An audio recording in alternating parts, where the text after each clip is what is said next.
سبحان اللہ و بحمدہ عدد خلقہ ورضا نفسہ وزینۃ عرشہ ومداد کلماتہ۔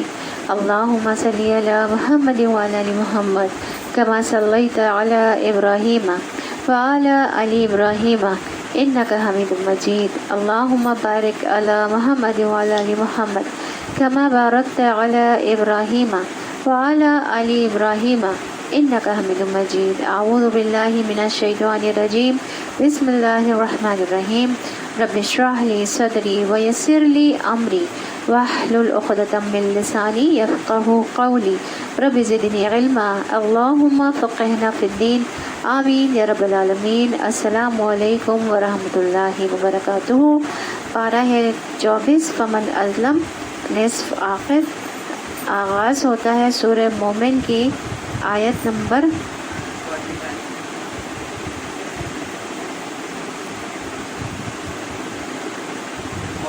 42 سے۔ اعوذ باللہ من الشیطان الرجیم، بسم اللہ الرحمن الرحیم۔ تدعوننی لاکفر باللہ واشرک بہ ما لیس لی بہ علم وانا ادعوکم الی العزیز الغفار۔ پناہ میں آتی ہوں میں اللہ کی شیطان مردود سے، شروع اللہ کے نام سے جو بڑا مہربان نہایت رحم والا ہے۔ بات کی دعوت دیتے ہو کہ میں اللہ سے کفر کروں اور اس کے ساتھ ان ہستیوں کو شریک ٹھہراؤں جنہیں میں نہیں جانتا، حالانکہ میں تمہیں اس زبردست مغفرت کرنے والے خدا کی طرف بلا رہا ہوں۔ نہیں، حق یہ ہے اور اس کے خلاف نہیں ہو سکتا کہ جن کی طرف تم مجھے بلا رہے ہو ان کے لیے نہ دنیا میں کوئی دعوت ہے نہ آخرت میں، اور ہم سب کو پلٹنا اللہ ہی کی طرف ہے، اور حد سے گزرنے والے آگ میں جانے والے ہیں۔ آج جو کچھ میں کہہ رہا ہوں ان قریب وہ وقت آئے گا جب تم اسے یاد کرو گے، اور اپنا معاملہ میں اللہ کے سپورٹ کرتا ہوں، وہ اپنے بندوں کا نگہبان ہے۔ تو کیا کہا جا رہا ہے؟ ہمیں اپنے معاملات اللہ کے سپورٹ کر دینے چاہیے۔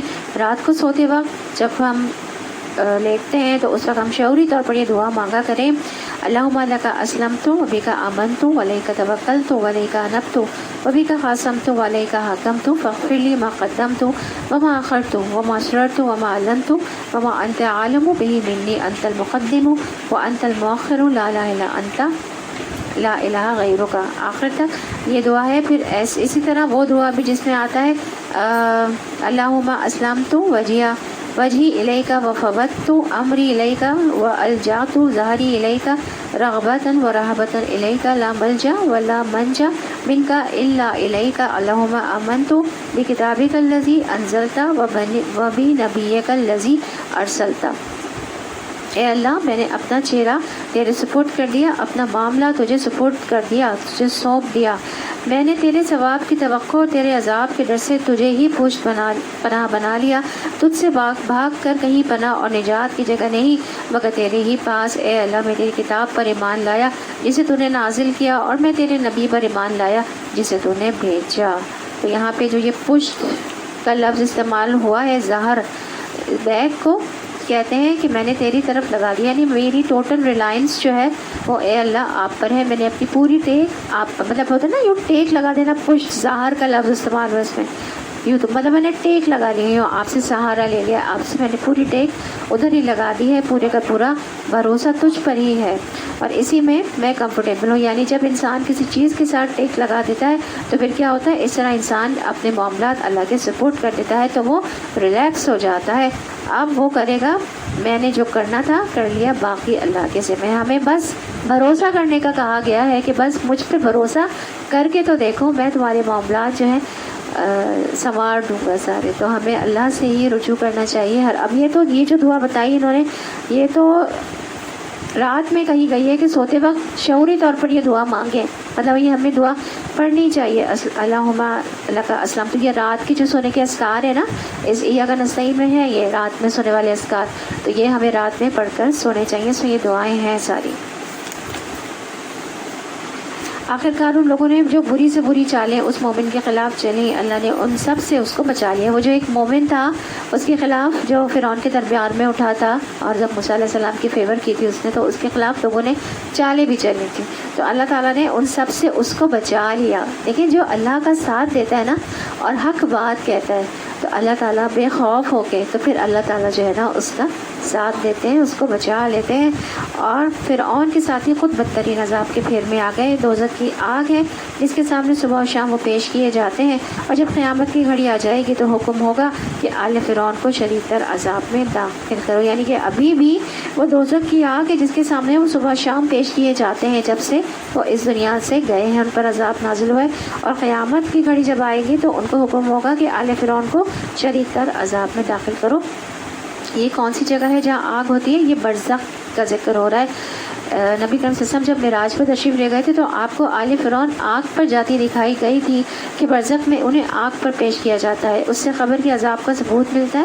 بہت سے لوگ کہتے ہیں قرآن میں کہاں لکھا ہے نا قبر کا عذاب، اور قیامت ہوگی تو کہا جائے گا کہ آل فرعون کو شدید عذاب میں داخل کرتے. تو یہ قیامت سے پہلے کا عذاب ہے. قبر کی زندگی برحق ہے اور وہ دنیا جیسی زندگی نہیں ہے، وہ ایک الگ زندگی ہے، وہ برزخ کی زندگی ہے. اور اس میں بھی انسان کو صبح شام اس کا جنت یا جہنم میں ٹھکانہ دکھایا جاتا ہے.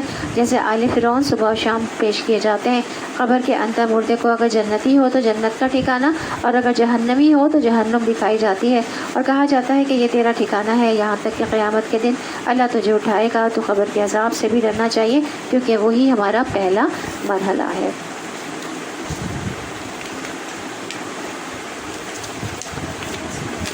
دیکھیں ہم دنیا کی بیماریوں سے ڈرتے ہیں، ہسپتال جانے سے ڈرتے ہیں کہ ہمیں یہ بیماری نہ ہو جائے، ہمیں وہ بیماری نہ ہو جائے، ہم کسی مصیبت میں نہ پھنس جائیں اور محتاج نہ ہو جائیں. ہم بڑھاپے سے ڈرتے ہیں، اکثر لوگ بڑھاپے سے بہت زیادہ ڈرتے ہیں کہ ہم کسی کے محتاج نہ ہو جائیں. تو جب تک زندہ ہیں زندگی میں پیش آنے والی ہم چیزوں سے ڈرتے رہتے ہیں. قتل سے ڈرتے ہیں، موت سے ڈرتے ہیں، وحشت والی چیزوں سے ڈرتے ہیں. لیکن اللہ بہتر جانتا ہے ہمارے دلوں میں مرنے کے فوراً بعد یا موت کے وقت جو فرشتے آئیں گے ان کے بارے میں ڈر نہیں ہے. ہمیں اپنی موت کا ڈر نہیں ہے. جو موت کے بعد ہمارے ساتھ حالات ہوں گے ہمیں اس کا ڈر نہیں ہے. حالانکہ اتنا کھول کھول کر بتا دیا گیا ہے قرآن پاک میں، ہر چیز واضح کر دی گئی ہے کہ یہ زندگی بہت چھوٹی ہے اور اصل زندگی آخرت کی زندگی ہے. آخرت کی زندگی کو تشبیہ دی گئی ہے ایک سمندر سے، اور اس دنیا کی زندگی کو اس سوئی سے جو اس سمندر میں ڈالی جائے اور اس میں جتنا پانی لگتا ہے وہ دنیا کی زندگی ہے، اور باقی زندگی جو ہے وہ آخرت کی زندگی ہے. تو ہمیں اس پہ یقین، آخرت پہ تو ہمارے بیسک عقائد میں سے ہے نا. وہ مجھے جو میں بات آپ کو کہہ رہی تھی کہ 4 چیزیں ہیں نا جو عبادات ہیں اور معاملات اور اخلاقیات ہیں، تو اس پہ پہلی جو چیز ہے وہ عقائد ہے. تو جب تک کہ ہمارے عقائد درست نہیں ہوں گے نا، جب تک کہ ہمارے عقیدہ ہی نہیں ہوگا، اللہ پہ یقین نہیں ہوگا، رسولوں پہ یقین نہیں ہوگا، قرآن پاک پہ جو کتابیں آئی ہیں ساری ان پہ، جنت پہ، دوزخ پہ، آخرت پہ، جب تک ہمارا عقیدہ ہی نہیں ہوگا، قبر کے عذاب پہ، فرشتوں پہ، کہ یہ سب چیزیں ہوں گی، جب تک ہمارا عقیدہ نہیں ہوگا اس وقت تک ہم عمل کریں گے؟ کبھی بھی عمل نہیں کریں. تو بیسک چیز جو ہے وہ ہمارے عقائد ہے. جب عقیدہ ہوتا ہے پھر ہم عبادات کرتے ہیں، پھر ہم اپنے معاملات لے کر چلتے ہیں، پھر ہم اپنے اخلاقیات کو بہتر کرنے کی کوشش کرتے ہیں. تو یہ تمام چیزیں کہاں سے شروعات ہماری عقیدے سے ہوتی ہیں. لا الہ الا اللہ محمد الرسول اللہ کیا ہے؟ ہمارا عقیدہ ہے نا. یہ شہادتین ہے نا، ہماری گواہی ہے یہ کہ ہم اللہ پہ یقین رکھتے ہیں اور اس کے رسول پہ یقین رکھتے ہیں. اور پھر اس کے بعد جو باقی ساری چیزیں جن پہ ہمیں یقین رکھنا ہے، آخرت کا یقین ہونا تو بہت زیادہ ضروری ہے. اگر ہمیں آخرت پہ یقین نہیں ہوگا تو ہماری آج کی زندگی تو بالکل بھی صحیح نہیں ہوگی، بیکار ہے وہ. اگر ہم آخرت کو، بعض لوگوں کو میں نے دیکھا ہے، میں برائی نہیں کر رہی کسی کی، لیکن میں ایک قرآن سے جڑنے کے بعد جیسے کہ لوگوں کو تھوڑا سا ایویلویٹ کیا، خود بخود ذہن میں جیسے کہ بات آ گئی کہ اتنی بڑی بڑی داڑیاں ہیں اور اتنے نمازی پرہیزگار ہیں.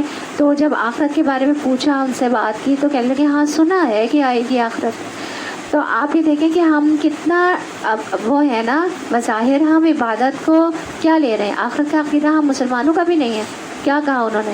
اب مجھے سن کر اتنا افسوس ہوا کہ ان کا تو آخرت کا عقیدہ ہی صحیح نہیں ہے، اور اتنی بڑی لمبی داڑھی ہے اور 5 وقتہ نماز پڑھ رہے ہیں، لیکن ان کا عقیدہ صحیح نہیں ہے. تو اس میں شاید ان کا بھی قصور نہیں ہوگا، اس لیے کہ انہیں ملی نہیں، صحیح علم نہیں پہنچا، یا گھر سے انہیں تربیت ہی نہیں ملی شاید. تو اللہ تعالیٰ ان کو، جن کے بارے میں بات کریں، اللہ تعالیٰ انہیں ہدایت دے اور ان کا مضبوط کرے جو عقیدہ. اب ہم جو پہنچ گئے، ہمارا بھی اتنا شاید نہیں تھا، ہم پہنچ گئے اگر، تو ہمیں اگر پتہ چل گیا، ہمارا بہتر ہو گیا عقیدہ، تو پھر اب ہماری ذمہ داری ہے کہ ہم ان لوگوں کو جن کا نہیں ہے عقیدہ مضبوط، تو پھر ہم ان کے عقیدے کو، عقائد کو آخرت کے بہت مضبوط کریں. دیکھیں آخرت کا عقیدہ مضبوط کرنا بہت ضروری ہے، کیونکہ اسی پر بیس کرتے ہیں ہمارا عمل. اگر آخرت جو جتنی بھی قومیں تباہ ہوئی ہیں نا وہ زیادہ تر کیا ہوئی تھی، وہ آخرت کو مانتی ہی نہیں تھی اور وہ دوبارہ اٹھنے کو نہیں مانتی تھی. وہ یہ کہتی تھی کہ نہیں دوبارہ نہیں اٹھیں گے، وہ یقین نہیں کرتی تھی اس بات. لیکن ہمارا تو بیسک عقیدہ ہی یہی ہے نا کہ ہم اٹھیں گے. ہاں تو اللہ بہتر جانتا ہے کہ ہمارے دلوں میں مرنے کے فوراً بعد یا موت کے وقت جو فرشتے آئیں گے ان کے بارے میں ہمیں ڈر نہیں ہے. ہمیں موت کے بعد جب قبر میں اتارے جائیں گے اس بارے میں ہم نہیں ڈرتے. قیامت کے دن جب اٹھیں گے اس بارے میں ہم نہیں ڈرتے. یعنی دنیا میں اگر ہم کسی کو جیل خانے میں دیکھ لیں، بدترین قید خانے میں دیکھ لیں تو ڈر ڈر کر ہمارا حال جو ہے نا وہ برا ہو جاتا ہے. آپ یقین کریں دنیا کی جتنی بھی تکلیفیں ہیں نا وہ مومن کے لیے کیا ہے، فائدہ مند ہے. کہ اس مومن کو جتنی تکلیف پہنچتی ہے دنیا میں اس کے تو اجر لکھ دیا جاتا ہے، اس کے تو درجات بلند ہو جاتے ہیں، اس کی تکلیف کو کم کر دیا جاتا ہے آخرت کی. اور ہم سمجھتے ہیں کہ پتہ نہیں کیا ہو گیا یہ ہمارے ساتھ. تو یہ تمام چیزیں جو ہے وہ کیا ہے کہ سوچنے کے سے قابل رکھتی ہیں کہ ہم محسوس کریں کہ ہم آخرت کی زندگی کو اپنے ویژن میں رکھیں ہمیشہ. تو پھر ہم شاید اتنا زیادہ ان چیزوں میں ہم نہیں ڈریں گے یا اتنا افسوس نہیں کریں گے جو دنیاوی نقصان ہے. شاید ہم ان پر اتنا زیادہ افسوس نہیں کریں گے اور اللہ کی طرف رجوع کریں گے. تو کتنی اذیت ہوتی ہے کہ جب ہمارے کوئی جاننے والے کی روح فنا ہو جاتی ہے. ہم اپنے بارے میں ہی فکر مند رہتے ہیں کہ خبر میں بھی تو ایسا ہی جیل خانہ ہے، اگر اچھے کام نہیں کیے تو کیا ہوگا، مگر اچھے کام کیے تو وہ جنت کے باغوں میں سے ایک باغ بھی بن سکتا ہے. تو ابن عباس رضی اللہ عنہ کہتے ہیں کہ نبی کریم صلی اللہ علیہ وسلم کا گزر 2 خبروں پر سے ہوا اور یہ صحیح بخاری کی روایت ہے. ان 2 خبروں والوں پر عذاب ہو رہا تھا اور کسی بڑی بات پر نہیں ہو رہا تھا. آپ صلی اللہ علیہ وسلم نے فرمایا ان میں سے تو ایک چغل خوری کرتا تھا، ادھر کی بات ادھر لگاتا تھا تاکہ دونوں لوگوں میں پھوٹ پڑے، لڑائی ہو جائے، اور دوسرا پیشاب کے چیٹوں سے بچنے کی احتیاط نہیں کرتا تھا. تو یہ دونوں چیزیں کتنی چھوٹی سی ہیں، مائنیوٹ سی ہیں، لیکن کیا ہے کہ آگے دونوں چیزیں کتنی کامن ہیں اور ان کی وجہ سے قبر کا عذاب کتنا زیادہ ہو جاتا ہے.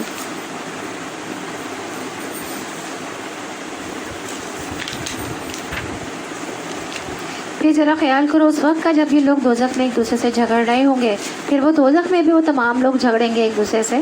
دنیا میں جو لوگ کمزور تھے وہ بڑے بننے والوں سے کہیں گے کہ یہ ہم تمہارے تابع تھے، اب کیا یہاں تم نار جہنم کی تکلیف کے کچھ حصے سے ہم کو بچا لو گے. دیکھیں میں نے جو بات آپ کو کہی تھی نا کہ ہمیں کمزوروں میں نہیں شامل ہونا ہے اس دنیا میں، ہمیں کمزور نہیں بننا ہے. اپنے ایمان کو، اپنے عقیدے کو، اپنی شخصیت کو مضبوط کرنا ہے. ہمیں چاہے ہم عورتیں ہی ہیں، ہم مردوں پر، اپنے شوہروں پر بھی اتنا ڈیپینڈ نہیں کریں. اپنی عبادات میں، اپنے معاملات میں آپ مضبوطی اختیار کیجیے، اپنی شخصیت کی مضبوطی اختیار کیجیے. آپ کو اگر لگتا ہے ہمارے ہسبینڈ، ہمارے دوسرے گھر والے غلط ہیں، رانگ ہیں، تو ان کی اصلاح کی کوشش کیجیے، ان کے لیے دعائیں کیجیے. تو مطلب یہ نہیں کہا جا رہا کہ آپ ان کے خلاف کھڑے ہو جائیے، نہیں، ظاہر ہے ہم کہاں جائیں گے نا، رہنا تو ہم نے وہیں ہے، انہی کے ساتھ ہی ہے نا، ہم تو نہیں کہیں جا سکتے. تو ہمیں ان کے ساتھ رہ کر ہی ان کی اصلاح کرنی ہے.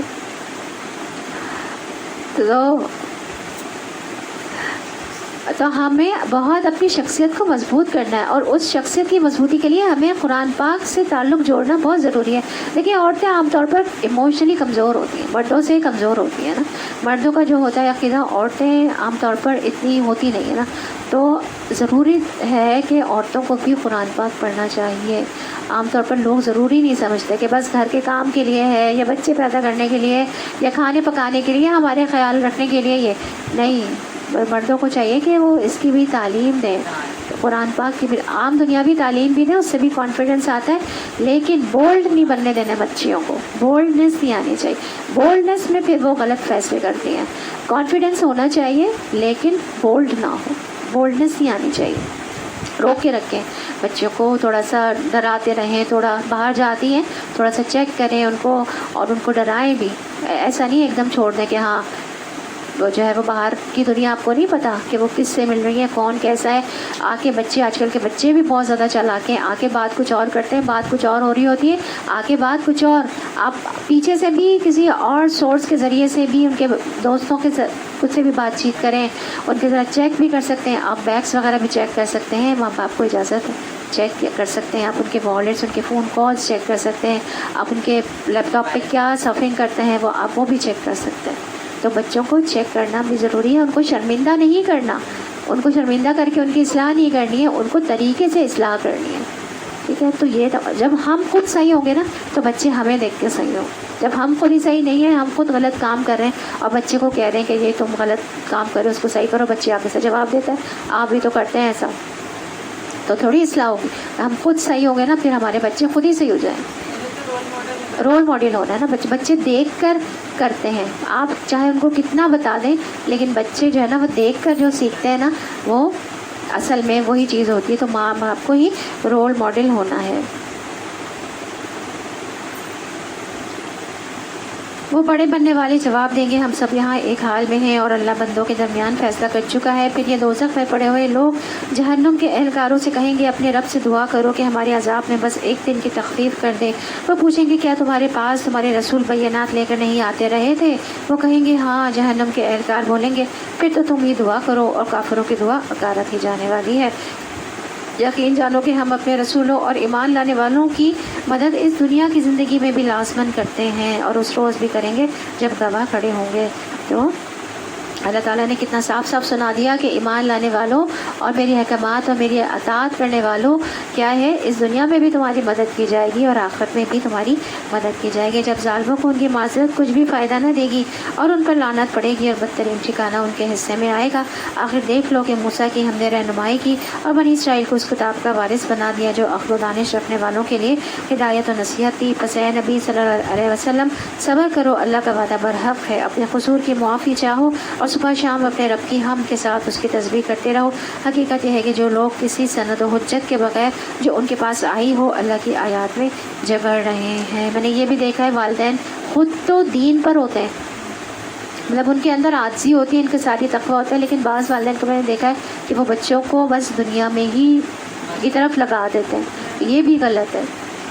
آپ خود تو وہ ہیں عاجز ہیں لیکن اپنی اولاد کو بس دنیا دنیا دنیا کے بس دنیا جو ہے وہ حاصل کر لے ہماری اولاد, اور باقی یہ چیز تو آخر میں آ ہی جائے گی. ہم دین کو نا بس چھوڑ دیتے ہیں کس پہ, قسمت پہ چھوڑ دیتے ہیں کہ اگر قسمت ہوگا اس کا تو اس کو دین بھی مل جائے گا. حالانکہ دنیا جو ہے وہ قسمت پر ہے اور دین جو ہے اس کے لیے کوشش ہے. تو ہم دین کو چھوڑ دیتے ہیں قسمت پہ اور دنیا کو حاصل کرنے کے لیے سارا ٹائم لگا دیتے ہیں.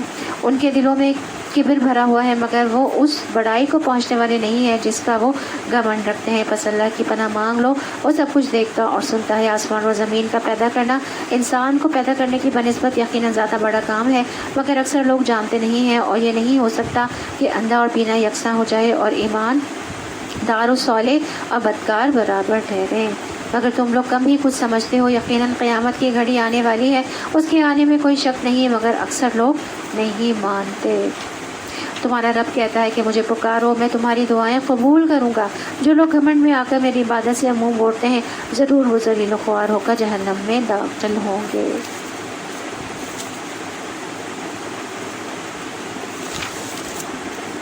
یاد رکھیں دعا جو ہے وہ عبادت ہے. اللہ سے نہ مانگنے والے سے اللہ تعالیٰ ناراض ہو جاتے ہیں. دعا لازم ہے. آپ صلی اللہ علیہ وسلم نے فرمایا بے شک دعا فائدہ دیتی ہے ہمیشہ اس بارے میں جو کچھ نازل ہو چکا ہے, یعنی جو مصیبت آ چکے اس کے بارے میں جو نہیں اترا. بس اللہ کے بندوں تم پر دعا کرنا لازم ہے. اور دعا تین طرح قبول ہوتی ہے, یا تو ویسے ہی فوراً جیسے وہ چاہتا ہے, یا آخرت کے لیے ذخیرہ کر دی جاتی ہے, یا پھر اس جیسی کوئی تکلیف دور کر دی جاتی ہے, یعنی جس درجے کی دعا ہوتی ہے. تو صحابہ نے عرض کیا اس طرح تو ہم بہت زیادہ دعائیں کریں گے. اور صلی اللہ علیہ وسلم نے فرمایا اللہ اس سے بھی زیادہ کثرت والا ہے, وہ زیادہ دے سکتا ہے. تم جتنی زیادہ کثرت سے دعا کرو گے اللہ تعالیٰ اس سے زیادہ کثرت سے دینے والا بھی ہے. لیکن یہ دیکھیے کہ جب انسان بندوں سے مانگتا ہے تو بندے کیا ہوتے ہیں, وہ تو تنگ آ جاتے ہیں. اور آپ نے دیکھا ہوگا کہ اگر کسی بندے کے بارے میں یہ پتہ ہو کہ جب یہ فون کرتا ہے کچھ مانگنے کے لیے کرتا ہے تو آپ اس کا نام دیکھتے ہی گھبرا جاتے ہیں کہ اس نے مانگنے کے لیے ہی فون کر لیا ہے کہ اب پھر پتہ نہیں کیا مانگے گا. لیکن اللہ تعالیٰ ہمارے ایسے نہیں ہے. اللہ تعالیٰ خوش ہوتا ہے کہ جب ہم اس سے مانگتے ہیں, چاہے جتنی دفعہ مانگیں اللہ تعالیٰ ہمارے ہم سے خوش ہوتے ہیں. اب دیکھیں نا کتنی آسان چیزیں اللہ تعالیٰ نے ہمارے لیے رکھ دی ہیں, ہر چیز میں ہماری بہتری ہے. لیکن بات کیا ہے کہ ہم دور ہیں, علم سے دور ہیں, ہمیں علم نہیں ہے نا.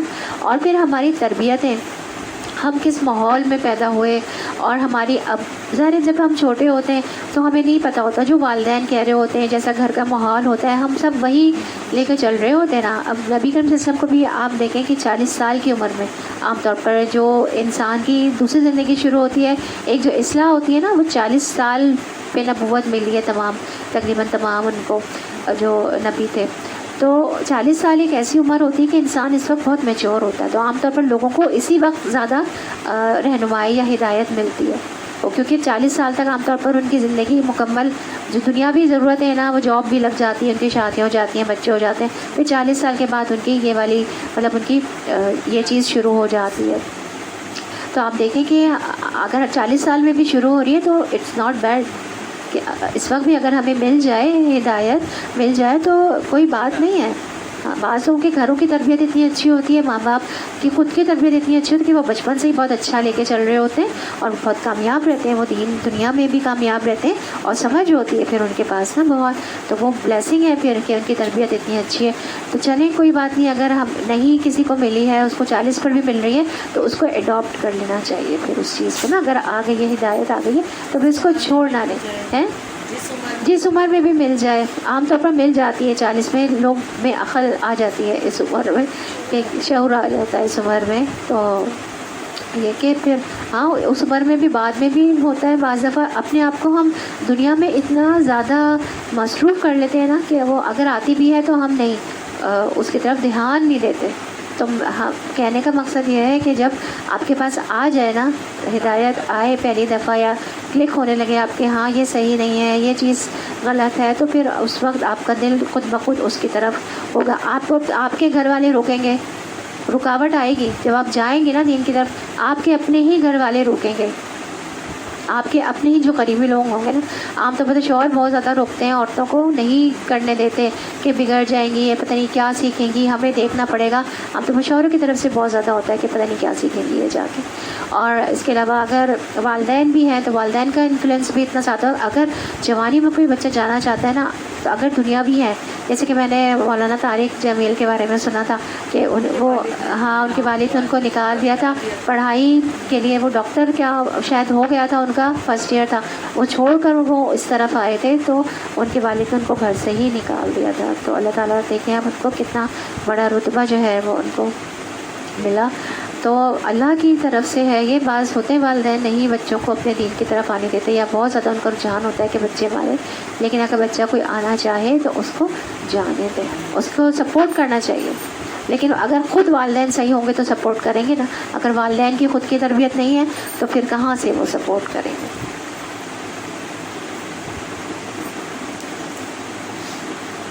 وہ اللہ ہی تو ہے جس نے تمہارے لیے رات بنائی تاکہ تم اس میں سکون حاصل کرو اور دین کو روشن کیا. حقیقت یہ ہے کہ اللہ لوگوں پر بڑا فضل فرمانے والا ہے مگر اکثر لوگ شکر ادا نہیں کرتے. وہی اللہ جس نے تمہارے لیے یہ کچھ کیا ہے، تمہارا رب ہے ہر چیز کا خالق، اس کے سوا کوئی معبود نہیں. پھر تم کدھر سے بہکائے جا رہے ہو. اسی طرح وہ سب لوگ بہکائے جاتے رہے ہیں جو اللہ کی آیات کا انکار کرتے تھے. وہ اللہ ہی تو ہے جس نے تمہارے لیے زمین کو جائے قرار بنایا اور اوپر آسمان کا گنبد بنا دیا، جس نے تمہاری صورت بنائی اور بڑی ہی عمدہ بنائی، جس نے تمہیں پاکیزہ چیزوں کا رزق دیا. وہی اللہ جس کے یہ کام ہے تمہارا رب ہے، بے حساب برکتوں والا ہے، وہ کائنات کا رب. وہی زندہ ہے، اس کے سوا کوئی معبود نہیں. اسی کو تم پکارو، اپنے دین کو اسی کے لیے خالص کر کے. ساری تعریف اللہ رب العالمین ہی کے لیے ہے. اے نبی صلی اللہ علیہ وسلم ان لوگوں سے کہہ دو کہ مجھے تو ان ہستیوں کی عبادت سے منع کر دیا گیا ہے جنہیں تم اللہ کو چھوڑ کر پکارتے ہو. میں یہ کام کیسے کر سکتا ہوں جبکہ میرے پاس میرے رب کی طرف سے بینات آ چکی ہیں. مجھے حکم دیا گیا ہے کہ میں رب العالمین کے آگے سر تسلیم خم کر دوں. پھر اللہ کی نشانیاں بتائی جا رہی ہیں. وہی تو ہے جس نے تم کو مٹی سے پیدا کیا، پھر نطفے سے، پھر خون کے لوتھڑے سے، پھر وہ تمہیں بچے کی شکل میں نکالتا ہے، پھر تمہیں بڑھاتا ہے تاکہ تم اپنی پوری طاقت کو پہنچ جاؤ، اور پھر اور بڑھاتا ہے تاکہ تم بڑھاپے کو پہنچو اور تم میں سے کوئی پہلے ہی واپس بلا لیا جاتا ہے. یہ سب کچھ اس لیے کیا جاتا ہے تاکہ تم اپنے مقررہ وقت تک پہنچ جاؤ اور اس لیے کہ تم حقیقت کو سمجھو. وہی ہے زندگی دینے والا اور وہی موت دینے والا ہے. وہ جس بات کا بھی فیصلہ کرتا ہے بس ایک حکم دیتا ہے کہ وہ ہو جائے اور وہ ہو جاتی ہے. تم نے دیکھا ان لوگوں کو جو اللہ کی آیات میں جھگڑے کرتے ہیں، کہاں سے وہ پھر آئے جاتے ہیں. یہ لوگ جو اس کتاب کو اور ان ساری کتابوں کو جھٹلاتے ہیں تو جو ہم نے اپنے رسولوں کے ساتھ بھیجی ہیں، ان قریب انہیں معلوم ہو جائے گا کہ جب توق ان کی گردنوں میں ہوں گے اور زنجیریں جن سے پکڑ کر وہ کھولتے ہوئے پانی کی طرف کھینچے جائیں گے اور پھر دوزخ کی آگ میں جھونک دیے جائیں گے. پھر ان سے پوچھا جائے گا تب کہاں ہے اللہ کے سوا وہ دوسرے خدا جن کو تم شریک کرتے تھے. حسن بن نبی طالب کہتے ہیں کہ زنجیریں جہنمیوں کی گردنوں میں اس لیے نہیں ڈالی گئیں کہ انہوں نے رب کو عاجز کر دیا تھا اور ان کو پھر پکڑ لیا گیا، بلکہ اس لیے کہ جب شعلے ان کو اوپر لے جائیں گے تو زنجیریں ان کو نیچے گرا دیں گی، یعنی وزنی ہو جائیں گی اس کی وجہ سے، یعنی ان لوگوں کے ساتھ آگ کو بھڑکایا جائے گا اور دھمکایا جائے گا، اور کلما خبت زدناہم سعیرا، جب بھی وہ آگ بجھنے لگی تو ہم ان کو اس کو ان پر اور زیادہ بھڑکا دیں گے۔ جب دھیمی ہو جائے گی آگ تو اس کو حکم دیا جائے گا کہ تم اور زیادہ بھڑک جاؤ۔ حدیث میں آتا ہے کہ ایک جہنمی کا ایک سانس لاکھ سے زیادہ لوگوں کو جلا سکتا ہے، اتنی شدید آگ ہوگی جہنم کی۔ اللہ تعالی ہم سب کو بچائے۔ ربنا اصرف عنا عذاب جہنم ان عذابها كان غراما انها ساءت مستقرا ومقاما اللهم اجرنا من النار۔ وہ جواب دیں گے کھوئے گئے وہ ہم سے، بلکہ ہم اس سے پہلے کسی چیز کو نہ پکارتے تھے۔ اس طرح اللہ کافروں کا گمراہ ہونا محقق کر دے گا۔ ان سے کہا جائے گا یہ تمہارا انجام اس لیے ہوا ہے کہ تم زمین میں غیر حق پر مگن تھے اور پھر اس پر اتراتے تھے۔ اب جاؤ جہنم کے دروازوں میں داخل ہو جاؤ، ہمیشہ تم کو وہیں رہنا ہے، بہت ہی برا ٹھکانہ ہے متکبرین کا۔ بس اے نبی صلی اللہ علیہ وسلم صبر کرو، اللہ کا وعدہ برحق ہے۔ اب خواہ ہم تمہارے سامنے ہی ان کو ان برے نتائج کا کوئی حصہ دکھا دیں۔ دیکھیں نبی کریم صلی اللہ علیہ وسلم کو اتنی تسلیاں دی گئی، اللہ نے جب وہی اتاری کتنی مشکلات آئی ہوں گی نا، کہ جب انہوں نے جا کے کہا ہوگا وہ وقت ان کے لیے کتنا مشکل تھا، لیکن اللہ تعالیٰ کی طرف سے نبی کریم صلی اللہ علیہ وسلم تھے، انسان تھے نا، انسانوں میں ہی صحیح اللہ نے نبی بنایا ان کو، تو اتنی مطلب ان کو تسلی دی اللہ تعالیٰ نے۔ اور وہ کہتے تھے کہ میں مطلب یہ کہ یہ لوگ نہیں سمجھ رہے، وہ ان کے اتنے زیادہ خیر خواہ تھے کہ دیکھیں آگ ان کو پکڑ لے گی اور یہ لوگ اس بات پہ یقین نہیں کر رہے اور اس لیے پریشان ہوتے تھے وہ، تو ان کو صبر تسلیاں اللہ تعالیٰ دیتے تھے کہ آپ کا کام صرف بھجوا دینا ہے، آپ پریشان نہیں ہو، آپ کا کام صرف پیغام پہنچا دینا ہے اور ہدایت دینا جو ہے وہ میرا کام ہے۔ تو ہم انسانوں کا بھی کام جو ہے وہ کیا ہے، صرف ہمیں بات کو پہنچا دینا ہے، باقی اللہ تعالیٰ کی طرف سے اگر ان کی قسمت میں ہدایت لکھی ہے تو انہیں مل جائے گی۔ ہاں لیکن ان کے ساتھ ہمیں ورک آؤٹ کرنا ہے، لوگوں کو ہم نے چھوڑ نہیں دینا ہے، ایسے ہی نا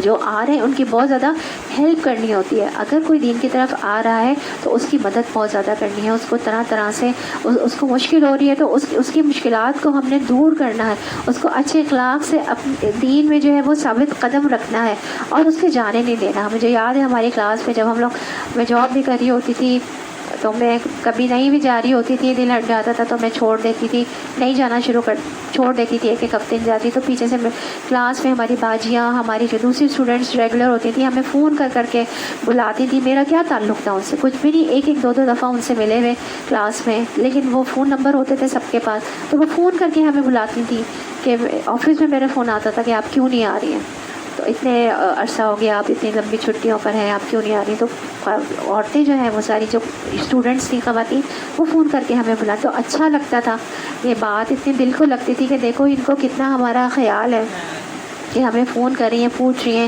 خیریت پوچھ رہی ہیں، حال احوال پوچھ رہی ہیں، کیونکہ وہ ان کا طریقہ یہ ہوتا ہے نا کہ جب کوئی ایک دفعہ آ جاتا ہے تو کوشش کرتی ہیں کہ یہ ہاں آتے رہیں، مطلب کوشش کرتے ہیں کہ لگ جائے، ٹک جائے، پھر وہ بندے کی اپنی ہدایت پر ہے، اللہ کے اوپر کہ وہ آتے، زبردستی نہیں ہے لیکن کوشش کرتے رہتے ہیں اچھے اخلاق سے، ہاں کہ جب تک کوشش کر سکتے ہیں تو وہ کرتے رہیں، دعا کرتے رہتے ہیں اس کے لیے، تو بالآخر وہ پھر اگر ٹکنا ہوتا ہے وہ بندہ تو پھر ٹک جاتا ہے۔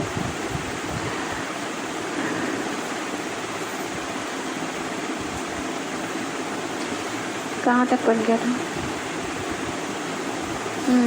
اللہ کا وعدہ برحق ہے، اب خواہ ہم تمہارے سامنے ہی ان کو ان برے نتائج کا حصہ دکھا دیں جن سے ہم انہیں ڈرا رہے ہیں، یا اس سے پہلے تمہیں دنیا سے اٹھا لیں، پلٹ کر آنا تو انہیں ہماری ہی طرف ہے۔ اے نبی صلی اللہ علیہ وسلم، تم سے پہلے ہم بہت سے رسول بھیج چکے ہیں، جن میں سے بعض کے حالات ہم نے تم کو بتائے ہیں اور بعض کے نہیں بتائے۔ کسی رسول کی بھی یہ طاقت نہ تھی کہ اللہ کے اذن کے بغیر خود کوئی نشانی لیا تھا، پھر جب اللہ کا حکم آ گیا تو حق کے مطابق فیصلہ کر دیا گیا، اور اس وقت غلط کار لوگ خسارے میں پڑ گئے۔ اللہ ہی نے تمہارے لیے یہ مویشی جانور بنائے ہیں تاکہ ان میں سے کسی پر تم سوار ہو اور کسی کا گوشت کھاؤ، اور ان کے اندر تمہارے لیے اور بھی بہت سے منافع ہیں۔ وہ اس کام بھی کرتے ہیں کہ تمہارے دلوں میں جہاں جانے کی حاجت ہو وہاں تم ان پر پہنچ سکو، اور ان پر بھی اور کشتیوں پر بھی تم سوار کی جاتے ہو۔ ابھی اللہ کی تمام نشانیاں بتائی جا رہے ہیں، جانوروں کے بارے میں ذکر آیا، کہ جانوروں کا تم گوشت بھی کھاتے ہو، ان پہ سواری، کیونکہ پہلے جو ہے وہ سواری گھوڑوں پر ہی کی جاتی تھی، اونٹوں پر کی جاتی تھی، تو پہلے سواری کے لیے یہی چیزیں استعمال ہوتی تھیں، اور ان کے اندر مال برداری بھی ہوتی تھی انہیں جانوروں کے ذریعے سے۔ تو اللہ تعالیٰ اپنی ساری نعمتیں جو ہیں وہ ساری گنا رہے ہیں، وہ اس کام بھی آتے ہیں تمہارے دلوں میں، جہاں جانے کی حاجت ہو وہاں تم ان پر پہنچ سکو، ان پر بھی اور کشتیوں پر بھی تم سوار کیے جاتے ہو۔ اللہ اپنی یہ نشانیاں تمہیں دکھا رہے، آخر تم اس کی کن کن نشانیوں کا انکار کرو گے؟ پھر کیا یہ زمین میں چلے پھرے نہیں ہیں کہ ان کو ان لوگوں کا انجام نظر آتا جو ان سے پہلے گزر چکے ہیں؟ وہ ان سے تعداد میں زیادہ تھے، ان سے بڑھ کر طاقتور تھے، اور زمین میں ان سے زیادہ شاندار آثار چھوڑ گئے تھے۔ جو کچھ کمائی انہوں نے کی تھی آخر وہ ان کے کس کام آئی؟ جب ان کے رسول ان کے پاس بینات لے کر آئے تو وہ اسی علم میں مگن رہے جو ان کے اپنے پاس تھا۔ آج بھی آپ دیکھیں لوگ کیا کہتے ہیں کہ نہیں ہمارا جو علم ہے وہ کافی ہے، مطلب مزید ہمیں پتہ ہے ساری باتیں، اور مزید علم جو ہے نا حاصل کرنے کی کوشش ہے۔ حالانکہ دیکھیے اگر آپ گردان کر رہے ہیں، ریپیٹ کر رہے ہیں، تو وہ چیز بار بار آپ نے پڑھ بھی لیا ہے تو ریپیٹ ہو کے آپ کو فائدہ ہی دے گی نا، آپ کو یاد، کیونکہ ایک دفعہ کوئی آپ نے ایک سے سنا پھر دوسرے سے سنا تو مختلف ہو جاتا ہے نا تھوڑا سا ایک بات سے، کیونکہ اللہ کے تعالیٰ کے کلمات کی جو وضاحت ہے نا بہت زیادہ ہے۔ تو کبھی ایسا ہوتا ہے کہ ایک ہی شخص سے اگر ایک دفعہ اس نے ایک کوئی آیت بتائی ایک حوالے سے، تو اگلی دفعہ وہ کسی دوسرے حوالے سے بھی بتا سکتا ہے اس آیت کو۔ تو بہت سارے پہلو ہیں۔ ہماری باجی جو ہے وہ کہتی ہیں کہ میں 7ویں یا 8ویں دفعہ کروا رہی ہوں یہ صوت القرآن کا کورس، کہہ رہی ہیں کہ جب بھی میں نے پڑھا تو ہمیشہ مجھے نئی باتیں پتہ چلی ہیں۔ تو ہاں، تو ہمیشہ نئی بات ہمیں پتہ چل رہی ہوتی ہے، ایسا نہیں ہے ایک دفعہ پڑھ لیا وہ کافی نہیں ہے، بار بار نئی بات سکون ملتا ہے۔ ہاں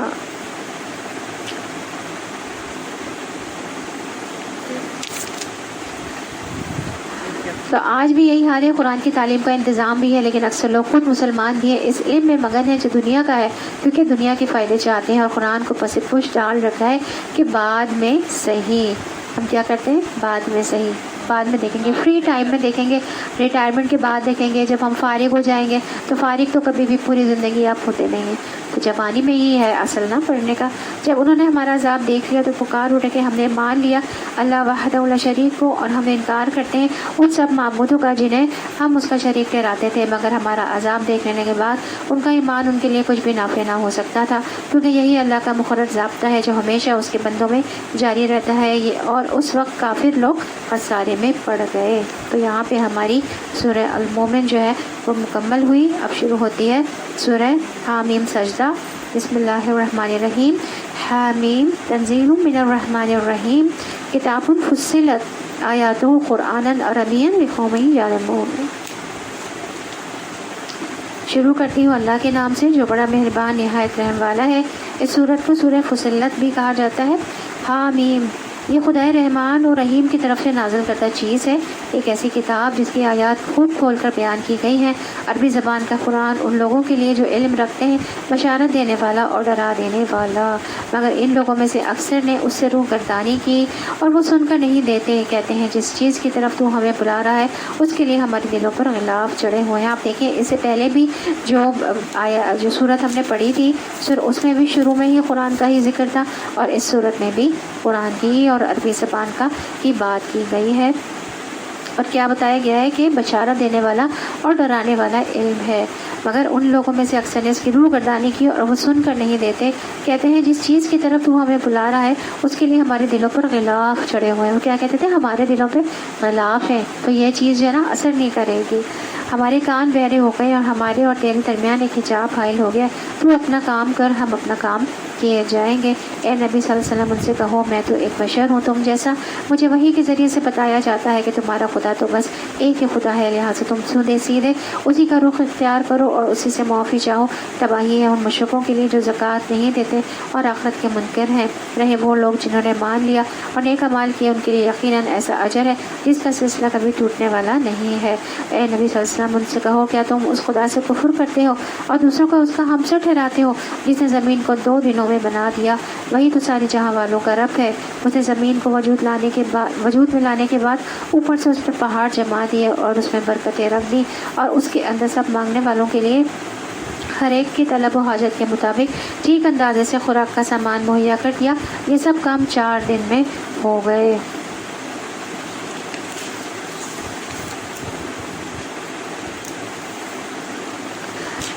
تو زمین میں اللہ نے کیسی برکت رکھی ہے، ہر سال زمین کے اندر سے ڈھیروں غلہ، اناج، چاول اور کیا کیا نکلتا ہے، رزق نکلتا ہے۔ تو اس کے بعد آپ دوبارہ اگاتے ہیں، پھر نکلتا ہے۔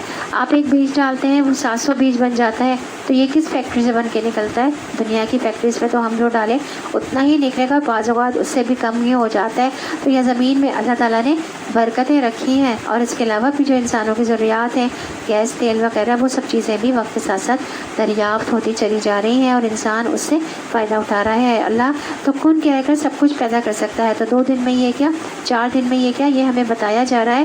اس میں سیکھنے کی بات ہے وہ یہ کہ ہمیں ہر کام کو ٹائم دینا چاہیے، ٹھہر ٹھہر کے تحمل سے کام کرنا چاہیے، اسٹیپ بائی اسٹیپ۔ اللہ تعالیٰ نے بھی تو اسٹیپ بائی اسٹیپ کام کیا نا، تو کام کرنا چاہیے، پھر آرام، پھر کام، پھر آرام۔ تو اللہ سبحانہ وتعالیٰ کے نزدیک بہترین صفات میں سے یہ ہے کہ انسان تحمل والا ہو، جلدی نہ کرے، ہر چیز میں ہنگامہ نہ کھڑا کر دے کہ اب تک یہ کیوں نہیں ہوا، وہ کیوں نہیں ہوا، لیکن یہ بھی اللہ ہی دے تو آتی ہے تحمل مزاجی۔ نبی کریم صلی اللہ علیہ وسلم نے فرمایا تحمل مزاجی اللہ کی طرف سے ہے، اور جلد بازی شیطان کی طرف سے۔ اور سب سے اہم عبادت کون سی ہے؟ نماز۔ اس میں سب سے زیادہ کس چیز کی ضرورت ہوتی ہے؟ صبر کی، تحمل کی، برداشت کی۔ کھڑے کھڑے تھک بھی گئے پھر بھی اپنے آپ کو کنٹرول کر رہے ہیں، نیند بھی آ رہی ہے کنٹرول کرتے ہیں، پھر خشوع کی کوشش کرتے ہیں۔ آپ کو معلوم ہے کہ آپ صلی اللہ علیہ وسلم مسجد میں تشریف لے گئے تو اس وقت ایک شخص آیا اور اس نے نماز پڑھی، اس کے بعد آ کر آپ صلی اللہ علیہ وسلم کو سلام کیا۔ آپ صلی اللہ علیہ وسلم نے سلام کا جواب دیا اور فرمایا کہ جاؤ اور نماز دوبارہ پڑھو، تم نے نماز نہیں پڑھی۔ تو وہ پھر لوٹ گیا، پھر ویسی ہی نماز پڑھ کر آ گیا، سلام کیا، آپ صلی اللہ علیہ وسلم نے فرمایا جاؤ نماز پڑھو، تم نے نماز نہیں پڑھی۔ 3 بار ایسا ہوا۔ وہ بولا اس ذات کی قسم جس نے آپ کو حق کے ساتھ بھیجا ہے، میں اس بہتر ادا کرنا نہیں جانتا، آپ مجھے سکھا دیجیے۔ آپ صلی اللہ علیہ وسلم نے فرمایا جب نماز کے لیے کھڑے ہو تو تکبیر کہو، اس کے بعد جتنا آسانی سے قرآن پڑھ سکو یعنی سورۃ الفاتحہ وغیرہ، پھر رکوع کرو اور رکوع میں اطمینان سے کھڑے ہو، پھر سر اٹھاؤ یہاں تک کہ سیدھے کھڑے ہو جاؤ، پھر سجدہ کرو یہاں تک کہ سجدے میں اطمینان ہو جائے، پھر سر اٹھاؤ یہاں تک کہ اطمینان سے بیٹھ جاؤ، اس طرح پوری نماز پڑھو۔ تو بہت زیادہ نبی کریم صلی اللہ علیہ وسلم نے کیا بتایا کہ تحمل مزاجی کے ساتھ نماز ہم نے پڑھنی ہے، لیکن ہم لوگ تو بعض دفعہ ایسے اتنی جلدی میں ہوتے ہیں کہ ہم لگتا ہے کہ بس سر ٹھیک کر بس آ جاتے ہیں، ہمیں کچھ نہیں پتہ چل رہا ہوتا کہ ہم کیا اس میں بول رہے ہیں۔ پھر وہ آسمان کی طرف متوجہ ہوا جو اس وقت محض دھواں تھا، اور اس نے آسمان و زمین سے کہا وجود میں آ جاؤ خواہ تم چاہو یا نہ چاہو۔ تو دونوں نے کہا ہم آ گئے فرما برداروں کی طرح۔ کس نے کہا؟ زمین و آسمان نے کہا کہ ہم آ گئے فرما برداروں کی طرح۔ تب اس نے 2 دن کے اندر 7 آسمان بنا دیے اور ہر آسمان میں اس کا قانون وحی کر دیا، اور آسمان دنیا کو ہم نے چراغوں سے آراستہ کیا اور اسے خوب محفوظ کر لیا۔ یہ سب کچھ ایک زبردست علیم ہستی کا منصوبہ ہے۔ اب اگر یہ لوگ منہ موڑتے ہیں تو ان سے کہہ دو کہ میں تم کو اسی طرح کے ایک اچانک ٹوٹ پڑنے والے عذاب سے ڈراتا ہوں جیسا عاد اور سمود پر نازل ہوا تھا، جب خدا کے رسول ان کے پاس آ گئے اور پیچھے ہر طرف سے آئے اور انہیں سمجھایا کہ اللہ کے سوا کسی کی بندگی نہ کرو، تو انہوں نے کہا ہمارا رب چاہتا تو فرشتے بھیجتا، لہٰذا ہم اس بات کو نہیں مانتے جس کے لیے تم بھیجے گئے ہو۔ عاد کا حال یہ تھا کہ وہ زمین میں کسی حق کے بغیر بڑے بن بیٹھے اور کہنے لگے کون ہے ہم میں سے زیادہ زور آور۔ ان کو یہ نہ سوچا کہ جس خدا نے ان کو پیدا کیا ہے وہ ان سے زیادہ زور آور ہے، وہ ہماری آیات کا انکار ہی کرتے رہے۔ آخرکار ہم نے چند منحوس دنوں میں سخت طوفانی ہوا ان پر بھیج دی تاکہ انہیں دنیا ہی کی زندگی میں ذلت اور رسوائی کے عذاب کا مزہ چکھا دیں، اور آخرت کا عذاب تو اس سے بھی زیادہ رسوا کن ہے، وہاں کوئی ان کی مدد کرنے والا نہ ہوگا۔ رہے سمود تو ان کے سامنے ہم نے راہ راست پیش کی، مگر انہوں نے راستہ دیکھنے کے بجائے اندھا بنا رہنا ہی پسند کیا۔ آخر ان کے کرتوتوں کی بدولت ذلت کا عذاب ان پر ٹوٹ پڑا، اور ہم نے ان لوگوں کو بچا لیا جو ایمان لائے تھے اور گمراہی اور بدعملی سے پرہیز کرتے تھے۔ اور ذرا اس وقت کا خیال کرو جب اللہ کے یہ دشمن روزہ کی طرف جانے کے لیے گھیر لائے جائیں گے، ان کے اگلوں کو پچھلوں کے آنے تک روک رکھا جائے گا، اور پھر جب سب وہاں پہنچ جائیں گے تو ان کے کان اور ان کی آنکھیں اور ان کے جسم کی کھالیں ان پر گواہی دیں گے کہ وہ دنیا میں کیا کچھ کرتے رہے ہیں۔ وہ اپنے جسم کی کھالوں سے کہیں گے تم نے ہمارے خلاف کیوں گواہی دی؟ تو وہ جواب دیں گی ہمیں اسی خدا نے گویائی دی ہے کہ جس نے ہر چیز کو گویا کر دیا ہے، اسی نے تم تم کو پہلی مرتبہ پیدا کیا تھا اور اب اسی کی طرف تم واپس لائے جا رہے ہو. تم دنیا میں جرائم کرتے وقت جب چھپتے تھے تو تمہیں یہ خیال نہ تھا کہ کبھی تمہارے اپنے کان اور تمہاری آنکھیں اور تمہاری جسم کی کھالیں تم پر گواہی دیں گی، بلکہ تم نے تو یہ سمجھا تھا کہ تمہارے بہت سے اعمال کی اللہ کو بھی خبر نہیں ہے، اور تمہارا یہی گمان جو تم نے اپنے رب کے ساتھ کیا تھا تمہیں لے ڈوبا اور اسی کی بدولت تم خسارے میں پڑ گئے.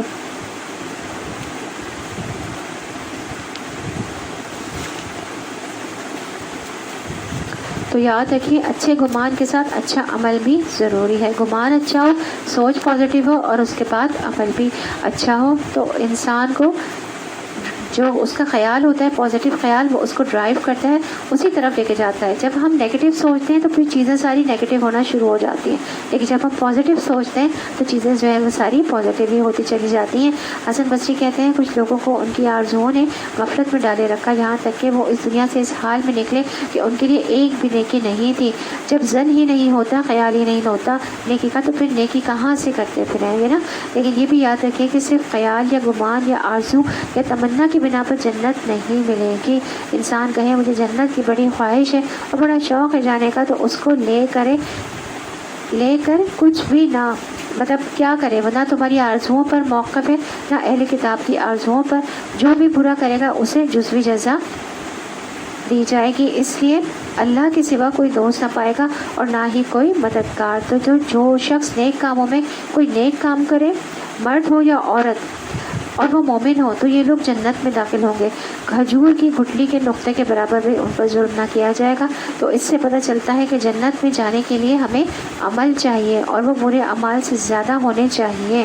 اگر ہمارے اعمال برابر ہیں تو پھر کیا ہوگا، برے اور نیک اعمال. تو وہ جو ہم نے سورہ اعراف پڑھی تھی، اعراف کے مقام پر ہمیں روک دیا جائے گا. پھر وہاں پہ اللہ تعالیٰ ہمارے جو ہے وہ ہمارے بارے میں کوئی فیصلہ صادر کریں گے. جن کے اعمال برے اور نیک برابر ہوں گے انہیں اعراف کی سورہ اعراف میں پڑھا تھا روک بھی دیا جائے گا. باقی اللہ کی رحمت ہے جو شامل ہوگی تو پھر انسان اندر جائے گا، اللہ کی رحمت سے ہی جائے گا.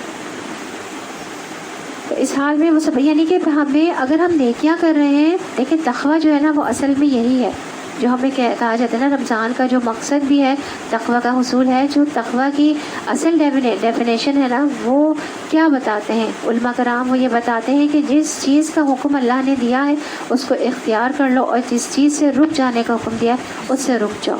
کیونکہ اگر ہم نیکیاں کرتے رہیں گے اور ساتھ ساتھ برائیاں بھی کرتے رہیں گے تو ہماری نیکیاں تو ضائع ہوتی رہیں گی، برابر ہو جائے گا، ایکول ہو جائے گا.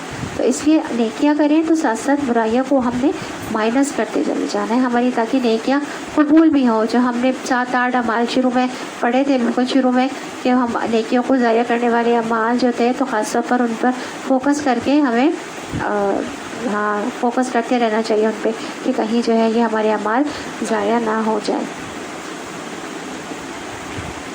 اس حالت میں وہ صبر کریں یا نہ کریں آگ ہی ان کا ٹھکانہ ہوگی، اور اگر رجوع کا موقع چاہیں گے تو کوئی موقع انہیں نہ دیا جائے گا. ہم نے ان پر ایسے ساتھی مسلط کر دیے تھے جو انہیں آگے اور پیچھے ہر چیز کو خوشنما بنا کر دکھاتے تھے. آخرکار ان پر بھی وہی فیصلہ عذاب چسپاں ہو کر رہا جو ان سے پہلے گزرے ہوئے جنوں اور انسانوں کے گروہوں پر چسپاں ہو چکا تھا. یقیناً وہ خسارے میں رہ جانے والے تھے. یہ منکرین حق کہتے ہیں اس قرآن کو ہرگز نہ سنو، اور جب یہ سنایا جائے تو اس میں خلل ڈالو، شاید کہ اسی طرح تم غالب آ جاؤ. تو وہ کیا کہتے تھے کہ اگر غالب رہنا چاہتے ہیں تو لوگوں سے قرآن کو دور کر دو، پھر قرآن کی نہیں تمہاری بات مانیں گے. تو یہاں کفار کا یہ طریقہ تھا کہ جب وہ قرآن سنتے تھے تو کیا کرتے تھے، اس وقت شور مچاتے تھے، وہ لوگ ہنگامہ کرتے تھے، زور زور سے بات کرتے تھے، تالیاں بجاتے تھے، سیٹیاں بجاتے تھے جب خانہ کعبہ میں نبی کریم صلی اللہ علیہ وسلم تلاوت کیا کرتے تھے. تو مسلمانوں کو یہ نہیں کرنا چاہیے کہ جہاں بھی قرآن پڑھا جا رہا ہو یا پڑھایا جا رہا ہو تو وہاں پہ ہم اپنی باتیں شروع کر دیں. اس کے ادب اور احترام کے خلاف ہے. شور اور ہنگامہ نہیں کرنا چاہیے، اپنی باتیں ہمیں نہیں کرنی چاہیے. جب قرآن کی بات کی جا رہی ہے، اس کو ایکسپلین کی جا رہی ہے، تو جو یہ کفار کے بارے میں بات کی گئی اس کے بارے میں ابن عباس رضی اللہ عنہ کہتے ہیں کہ وہ کہتے تھے کہ اس میں شور شرابہ کرو، اور بعض کو نصیحت کرتے کہ جب تم محمد صلی اللہ علیہ وسلم کو قرآن پڑھتے ہوئے دیکھو تو ترانوں، شعروں اور لغو باتوں کے ساتھ اس کا مقابلہ کرو. تم اپنے مجالس سجا کر بیٹھ جاؤ، تالیاں پیٹو، سیٹیاں بجاؤ، شور شرابہ کرو تاکہ لوگ اس تماشے کی طرف آئیں اور قرآن سننے نہ جائیں. تو ضحاک کہتے ہیں وہ کہتے تھے کہ تم اتنی باتیں کرو تاکہ وہ جو پڑھ رہے ہیں وہ ان کا غلط غلط ہو جائے، ان کو سمجھ کچھ نہ آئے. تو کتنی مشکلات تھی نبی کریم صلی اللہ علیہ وسلم کے لیے کہ کتنے لوگ ان کو تنگ کرتے تھے. تو قرآن ہمیں کیا ادب سکھاتا ہے قرآن سننے کا کہ وَإِذَا قُرِئَ الْقُرْآنُ فَاسْتَمِعُوا لَهُ وَأَنصِتُوا لَعَلَّكُمْ تُرْحَمُونَ. اور جب قرآن پڑھا جائے تو اسے کان لگا کر سنو اور چپ رہو تاکہ تم پر رحم کیا جائے. تو قرآن سنتے وقت غفلت اور گفتگو کی ممانعت بھی ہے. ابن عثیمین کہتے ہیں کہ جب کسی انسان کے پاس قرآن پڑھایا جا رہا ہو اس کے لیے جائز نہیں کہ وہ غافل اور بے خبر ہو یا کسی اور سے باتیں کر رہا ہو. اسے چاہیے کہ توجہ سے سنے، چپ کر کے سنے، اور جس وقت قرآن کی تلاوت چل رہی ہو اس وقت باتیں کرنا قرآن کی تحقیر ہے. اگر آپ کو کوئی ضروری بات کرنی ہے تو اس کو بند کر دیں. گھر کے کام کاج کے دوران تلاوت جو ہے وہ لگائی جا سکتی ہے، لیکن یہ نہیں کہ بیچ میں فون بھی ہو رہے ہیں اور بیچ میں بچوں سے باتیں بھی ہو رہی ہیں. اس وقت سب گھر سے چلے جاتے ہیں، نسبتاً خاموشی ہوتی ہے، اس وقت تلاوت لگا کر سننی چاہیے اور غور بھی کرنا چاہیے. کام بھی کرتے جائیں اور تلاوت پر غور بھی ذرا کریں.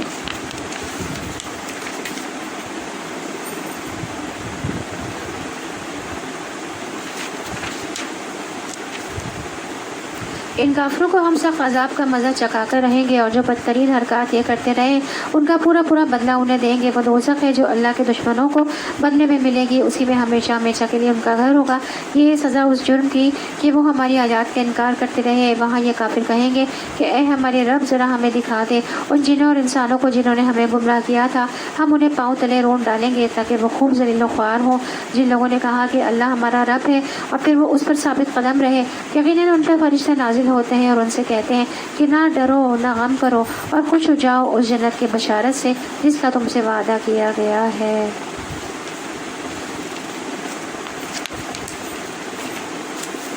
تو کیا فرمایا؟ مت گھبراؤ مت ڈرو. یہ قرآن بتا رہا ہے کہ ایسے لوگوں کو جو اللہ کو اپنا رب مانتے ہیں، اور رب کو کون مانتا ہے؟ جو اس کو اپنا خالق مالک مدبر مانے، جو اس کو رب مانے. رب کی میننگ جو ہے نا وہ 3 ہے. جو رب العالمین ہے نا، رب کا لفظ جو ہے وہ عربی کا لفظ ہے، اور رب البیت جو ہے وہ عورت کو کہا جاتا ہے عربی میں، کیونکہ وہ گھر کو پالنے والی ہوتی ہے. رب البیت گھر کو پالنے والی عورت کو کہا جاتا ہے یا بیوی کو کہا جاتا ہے. لیکن رب جب اللہ کے لیے استعمال ہوتا ہے تو اس کے 3 معنی ہوتے ہیں. وہ 3 معنی کیا ہیں؟ خالق، مالک اور مدبر.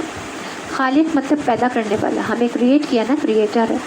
مالک ہر چیز کا اختیار ہے، ہماری قسمت کا فیصلہ اس کے پاس ہے، ہمیں کتنا رزق وہ دے گا، ہمارے بارے میں ہر اختیار ہے. چاہے تو وہ ہمیں جنت میں بھیج دے اپنی رحمت سے، چاہے تو جہنم میں بھیج دے. اس پورا اختیار ہے اس کا. فار ایگزامپل یہ موبائل ہے، میرا موبائل ہے یہ، ٹھیک ہے، میں نے دیا اپنے پیسوں سے دیا. اس کو میں چاہوں تو اس کو پھینک دوں، اٹھا کے مار دوں، توڑ دوں، میری چیز ہے، میرا ایک اختیار ہے مالک کو اس کی. ٹھیک ہے، تو اسی طرح سے اللہ کا اختیار ہے اپنے بندوں پر، ہر طرح سے اختیار ہے کہ وہ جس کو جس طرح سے چاہے وہ رکھے. اور جہنم وہاں پہ جو ہے وہ جو چاہے گا وہ اس کو اختیار ہوگا کہ وہ جو دل چاہے گا، کیونکہ وہ کہتے ہیں نا کہ مالک ہے یوم الدین کا. تو اس سے ہمیں ہمیشہ اچھا گمان رکھنا ہے کہ وہ یقیناً ہمارے ساتھ اچھا معاملہ کرے گا. آمین. اور پھر وہ ہے مدبر ہے. مدبر مطلب تدبیر کرنے والا، تمام امور کائنات جو ہے ان کو چلا رہا ہے، ہم کو رزق ہم پہنچا رہے ہیں، ہمارے تمام معاملات چل رہے ہیں نا اچھی طرح سے، تو تمام پوری کائنات کا نظام جو ہے وہ چلا رہا ہے.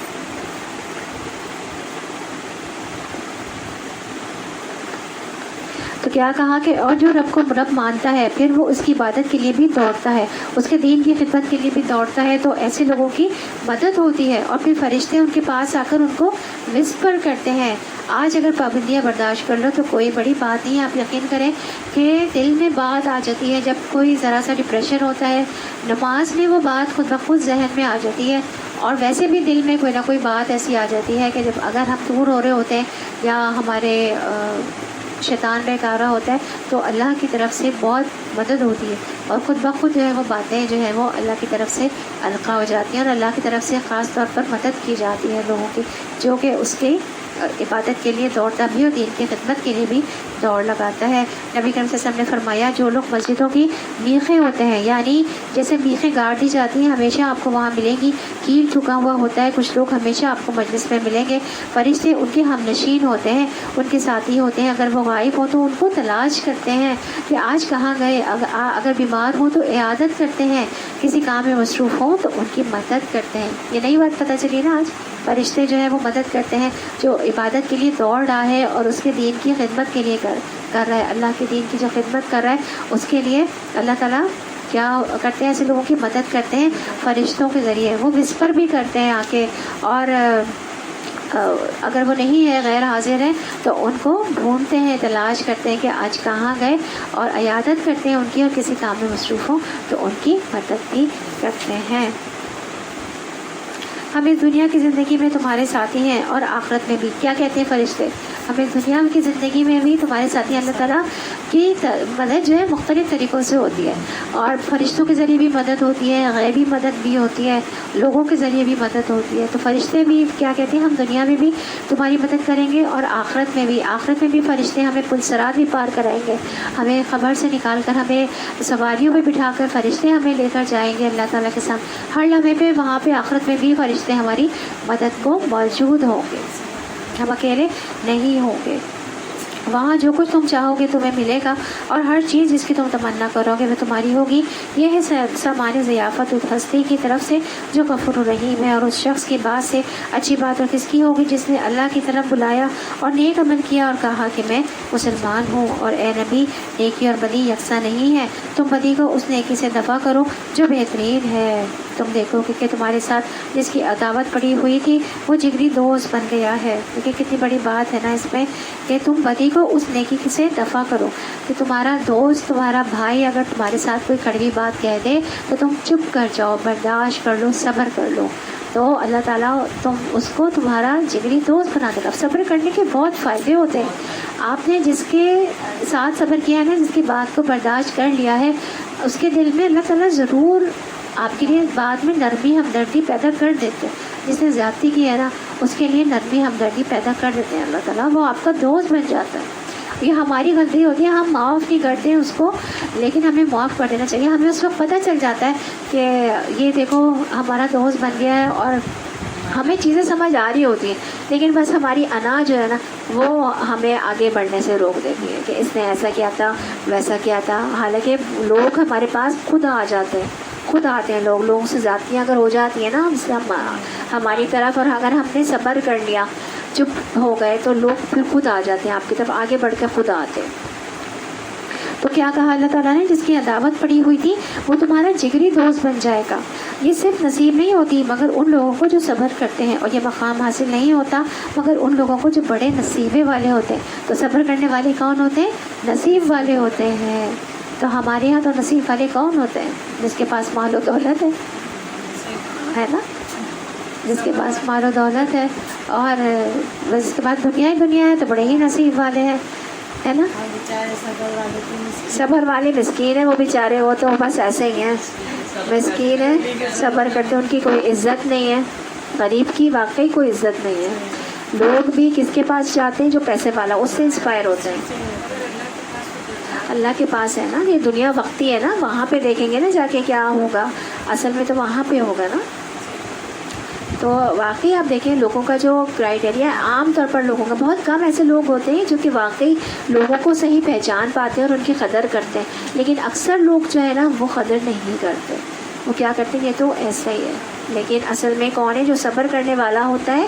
وہ کیا ہوتا ہے؟ نصیب والا ہوتا ہے۔ اور اگر تم شیطان کی طرف سے کوئی اکساہٹ محسوس کرو تو اللہ کی پناہ مانگ لو، وہ سب کچھ سنتا اور جانتا ہے۔ اللہ کی نشانیوں میں سے ہے یہ رات اور دن اور سورج اور چاند۔ سورج اور چاند کو سجدہ نہ کرو بلکہ اس خدا کو سجدہ کرو جس نے انہیں پیدا کیا ہے، اگر فی الواقع تم اسی کی عبادت کرنے والے ہو۔ اس میں بھی توحید کا ذکر ہے سورہ حامیم سجدہ میں۔ لیکن اگر یہ لوگ غرور میں آ کر اپنی ہی بات پر اڑے رہے ہیں تو پرواہ نہیں، جو فرشتے تیرے رب کے مقرب ہیں وہ شب و روز اس کی تسبیح کر رہے ہیں اور کبھی نہیں تھکتے۔ اور اللہ کی نشانیوں میں سے ایک یہ ہے کہ تم دیکھتے ہو زمین سوکھی پڑی ہوئی ہے، پھر جو ہی کہ ہم نے اس پر پانی برسایا یک یک وہ بھگ اٹھتی ہے اور پھول جاتی ہے۔ یقیناً جو خدا اس مری ہوئی زمین کو جلا اٹھاتا ہے، وہ مردوں کو بھی زندگی بخشنے والا ہے، یقیناً وہ ہر چیز پر قدرت رکھتا ہے۔ جو لوگ ہماری آیات کو الٹے معنی پہناتے ہیں وہ ہم میں سے کچھ چھپے ہوئے نہیں ہیں۔ خود ہی سوچ لو کہ آیا وہ شخص بہتر ہے یا جو آگ میں جھونکا جانے والا ہے، یا وہ جو قیامت کے روز امن کی حالت میں ہوگا۔ کرتے رہو جو کچھ تم چاہو، تمہاری ساری حرکتوں کو اللہ دیکھ رہا ہے۔ یہ وہ لوگ ہیں جن کے سامنے کلام نصیحت آیا تو انہوں نے اسے ماننے سے انکار کر دیا، مگر حقیقت یہ ہے کہ یہ ایک زبردست کتاب ہے، باطل نہ سامنے سے اس پر آ سکتا ہے نہ پیچھے سے، یہ ایک حکیم و حمید کی نازل کردہ چیز ہے۔ اے نبی صلی اللہ علیہ وسلم، تم کو جو کچھ کہا جا رہا ہے اس میں کوئی چیز بھی ایسی نہیں ہے جو تم سے پہلے گزرے ہوئے رسولوں کو نہ کہی جا چکی ہو۔ بے شک تمہارا رب بڑا درگزر کرنے والا ہے اور اس کے ساتھ بڑی دردناک سزا دینے والا بھی ہے۔ اگر ہم اس کو اجمی قرآن بنا کر بھیجتے تو یہ لوگ کہتے ہیں، یعنی کہ عربی کے علاوہ کسی اور زبان میں اگر ہم قرآن بھیجتے تو یہ لوگ کہتے ہیں کیوں نہ اس کی آیات کھول کر بیان کی گئی۔ تو عربی زبان جو ہے نا وہ بہت فصیح و بلیغ زبان ہے، تو اس میں بہت کم الفاظ میں بہت زیادہ وضاحت ہو جاتی ہے۔ تو کیا کہتے ہیں وہ کہ اس کی آیات کھول کر بیان کیوں نہیں کی گئی اگر اجمی زبان میں آتا تو۔ کیا ہی عجیب بات ہے کہ کلام اجمی ہے اور مخاطب عربی۔ ان سے کہو یہ قرآن ایمان لانے والوں کے لیے ہدایت اور شفا ہے، مگر جو لوگ ایمان نہیں لاتے ان کے لیے یہ کانوں کی ڈانٹ اور آنکھوں کی پٹی ہے۔ ان کا حال تو ایسا ہے جیسے ان کو دور سے پکارا جا رہا ہو۔ اس سے پہلے ہم نے موسیٰ علیہ السلام کو کتاب دی تھی اور اس کے معاملے میں یہی اختلاف ہوا تھا۔ اگر تیرے رب نے پہلے ہی ایک بات طے نہ کر دی ہوتی تو ان اختلاف کرنے والوں کے درمیان فیصلہ چکایا دیا جاتا، اور حقیقت یہ ہے کہ یہ لوگ اس کی طرف سے سخت اضطراب انگیز شک میں پڑے ہوئے ہیں۔ جو کوئی نیک عمل کرے گا اپنے لیے ہی اچھا کرے گا، اور جو بدی کرے گا اس کا وبال اسی پر ہوگا، اور تیرا رب اپنے بندوں کے حق میں ظالم نہیں ہے۔ تو اللہ تعالیٰ بندوں پر ظلم نہیں کرتا ہے، یہ بندے ہی ہیں جو اپنے اوپر خود ظلم کرتے ہیں، اپنے لیے رانگ چوائسز کرتے ہیں۔ یہاں پر ہمارا پارہ نمبر 24 فمن اظلم الحمدللہ مکمل ہوا۔ اب تو ٹائم ہے، اب یہ پڑھ لیتے ہیں۔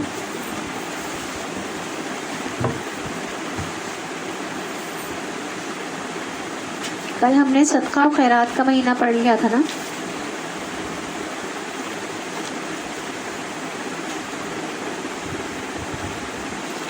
اچھا ابھی تو خیر کافی آگے ہے، قیام ہم پڑھ چکے ہیں، اگر آپ لوگ کہیں تو میں دوبارہ پڑھ دیتی ہوں۔ قیام ہم لوگ شروع میں پڑھ چکے ہیں لیکن کافی کم لوگ آئے تھے اس دن، میں دوبارہ پڑھ دیتی ہوں۔ اللہ تعالیٰ نے انسانوں کو اپنی عبادت کے لیے پیدا کیا اور عبادت کے طریقے اور اوقات بھی بتائے۔ پیج نمبر 31 ہے۔ رمضان وہ مہینہ ہے جس میں بہت سی عبادات کو جمع کر دیا گیا ہے۔ عبادت میں سب سے اہم چیز فرض نمازوں کی بر وقت ادائیگی ہے، اور اس کے علاوہ نوافل، چاشت اور اشراق وغیرہ۔ یہ بتائیں کون کون پڑھ رہا ہے؟ پڑھیں الحمدللہ۔ اللہ کے خوف کا ذریعہ ہے یہ چیزیں۔ چلیے ہاں اشراق پڑھ لیں۔ ہاں اشراق تو فوراً ہی ہو جاتی ہے نا، جیسے سورج نکلتا ہے اس کے 12 سے 15 منٹ کے۔ اور رمضان کی راتوں میں اخلاص کے ساتھ قیام کرنے پر پچھلے تمام گناہوں کی بخشش کی خوشخبری دی گئی ہے۔ نبی کریم صلی اللہ علیہ وآلہ وسلم نے فرمایا، صحیح بخاری کی حدیث ہے، جس نے ایمان کے ساتھ اور ثواب کی نیت سے رمضان کی راتوں میں قیام کیا اس کے گزشتہ سارے گناہ معاف کر دیے گئے۔ اللہ کے نیک بندے ہمیشہ رات کی عبادت کا اہتمام کرتے ہیں۔ ارشاد باری تعالیٰ ہے سورہ سجدہ کی آیت نمبر 16، ان کے پہلو بستروں سے الگ رہتے ہیں اور وہ اپنے رب کو خوف اور امید کی حالت میں پکارتے ہیں، اور اس میں سے جو ہم نے ان کو رزق دیا ہے وہ خرچ کرتے ہیں۔ عام دنوں میں قیام اللیل کرنا ایک مشکل کام ہے، لیکن رمضان کی برکت اور باجماعت نماز تراویح کی صورت میں یہ آسان ہو جاتا ہے۔ اور متقین کی صفات بیان کرتے ہوئے اللہ تعالیٰ نے فرمایا ہے، سورہ ذاریات کی آیت نمبر 17 اور 18 ہے، وہ رات کو کم سوتے ہیں اور سحر کے وقت استغفار کرتے ہیں۔ تو اصل کام سحر کے وقت یا تہجد میں ہمیں کیا کرنا ہے؟ استغفار کرنا ہے اور اپنی بخشش کی دعا کرنی ہے۔ اس کے دوسری دعائیں بھی کر سکتے ہیں لیکن بیسک جو دعا کریں گے وہ بخشش کی کریں گے۔ رسول اللہ صلی اللہ علیہ وآلہ وسلم نے فرمایا، صحیح مسلم کی روایت ہے، فرض نماز کے بعد افضل ترین نماز رات کی نماز ہے۔ ابو امامہ رضی اللہ عنہ سے روایت ہے کہ رسول اللہ صلی اللہ علیہ وآلہ وسلم نے فرمایا،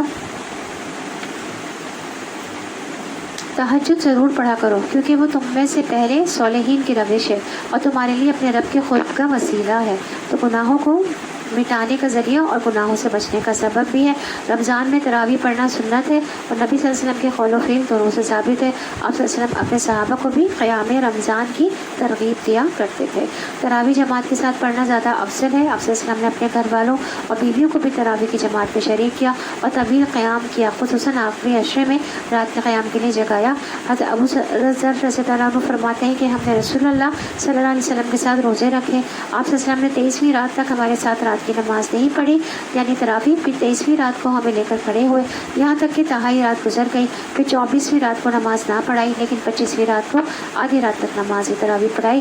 ہم نے عرض کیا یا رسول اللہ، ہماری آرزو کی کہ آپ صلی اللہ علیہ وسلم باقی رات بھی ہمارے ساتھ نوافل پڑھتے، تو آپ صلی اللہ علیہ وسلم نے فرمایا جو شخص امام کے ساتھ اس کے فارغ ہونے تک نماز میں شریک رہا اس کے لیے پوری رات کا قیام لکھ دیا گیا ہے۔ پھر آپ سے ہاں جو عشاء کے بعد شروع ہو جاتی ہے نا، قیام اللیل شروع ہو جاتی ہے، ہاں پھر آپ صلی اللہ علیہ وسلم نے 27ویں رات تک نماز نہ پڑھائی، 27ویں رات کو پھر کھڑے ہوئے اور ہمارے ساتھ اپنے گھر والوں اور عورتوں کو بھی بلایا، یہاں تک کہ ہمیں اندیشہ ہوا کہ فلاح کا وقت نہ نکل جائے۔ راوی کہتے ہیں کہ میں نے ابو ذر رضی اللہ عنہ سے پوچھا فلاح کیا ہے، تو انہوں نے فرمایا کہ سحری۔ تو کرنے کے کام کیا ہے؟ اشراق اور چاشت نوافل کی ادائیگی کا اہتمام کرنا ہے۔ قریبی مسجد میں نماز تراویح باجماعت ادا کریں، تراویح سے پہلے ان آیات کا ترجمہ پڑھ کر جائیں جو امام پڑھنے جا رہا ہے۔ پتہ نہیں مجھے یاد نہیں کون سا بارہ چل رہا ہے ابھی، 10واں۔ نمازوں میں سے نوافل کی تعداد پر نہیں بلکہ دل کی کیفیت اور خشوع پر بھی خاص توجہ دیں۔ فرض نمازوں میں عام دنوں کی نسبت لمبا قیام کریں، نمازوں میں سستی اور تاخیر منافقت کی علامت ہے۔ ہر فرض نماز کو اول وقت میں ادا کرنے کی کوشش کریں۔ اچھا وہ دعا یاد ہو گئی، 2 دعائیں ہوگی نا، ایک سجدے کی دعا ہے اللہم اغفر لی ذنبی کلہ، اس کی میننگ بتا دیں۔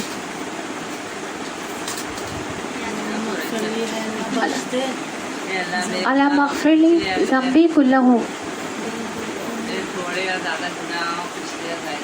پہلے اس کا میننگ بتائیں، اللہم اغفر لی ذنبی کلہ، آپ بتا رہی تھی نا، اللہ مجھے بخش دے ذنبی میرے گناہوں کو، کلہ تمام، اے اللہ بخش دے میرے لیے میرے گناہوں کو تمام۔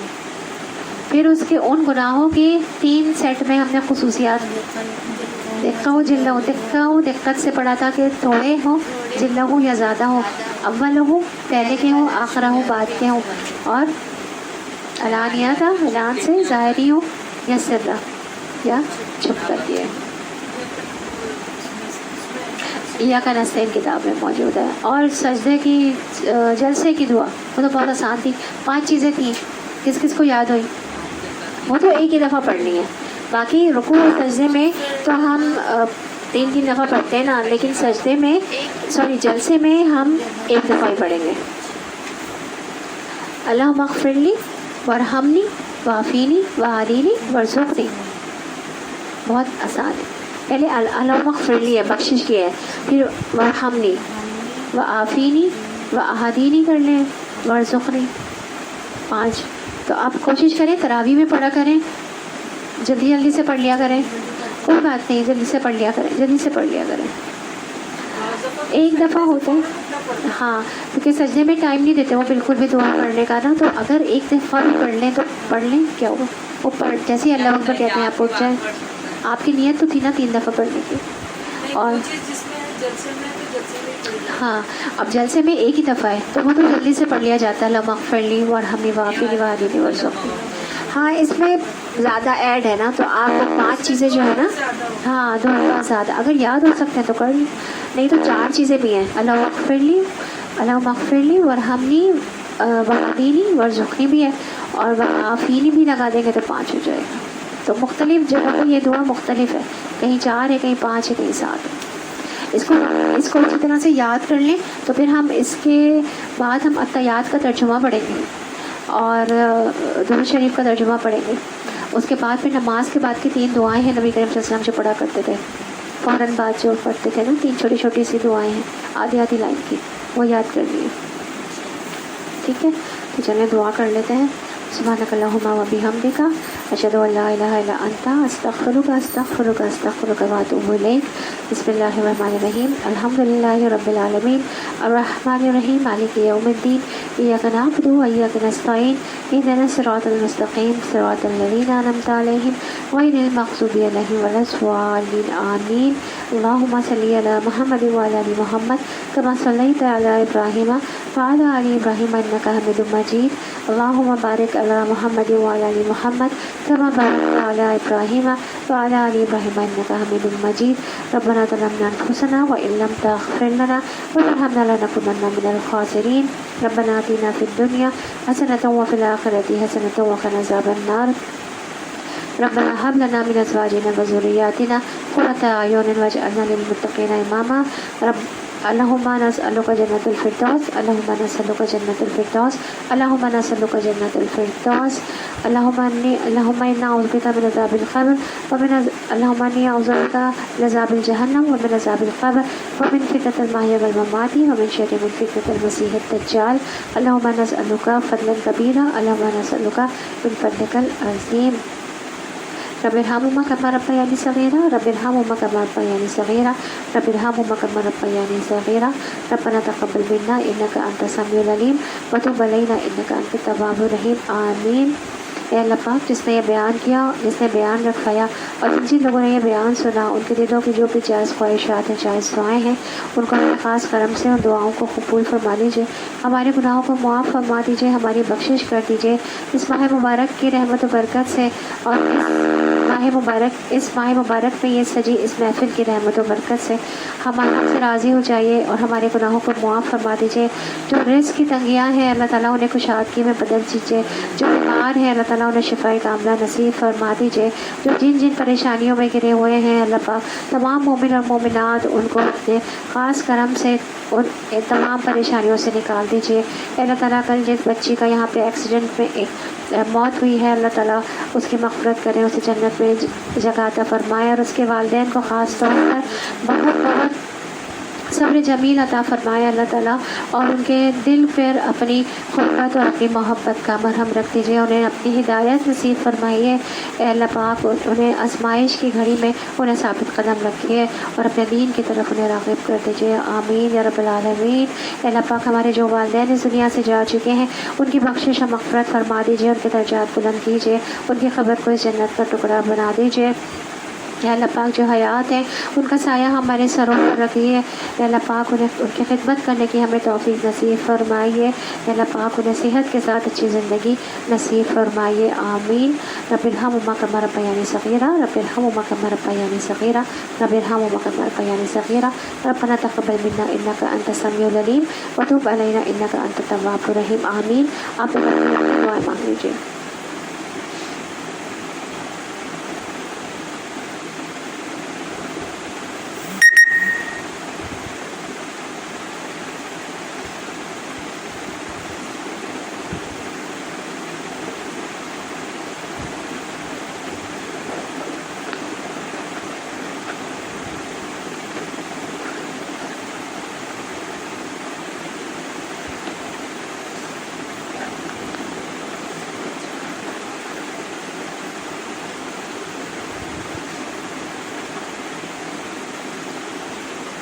سبحان ربک رب العزت عما یصفون وسلام علی المرسلین والحمد للہ رب العالمین.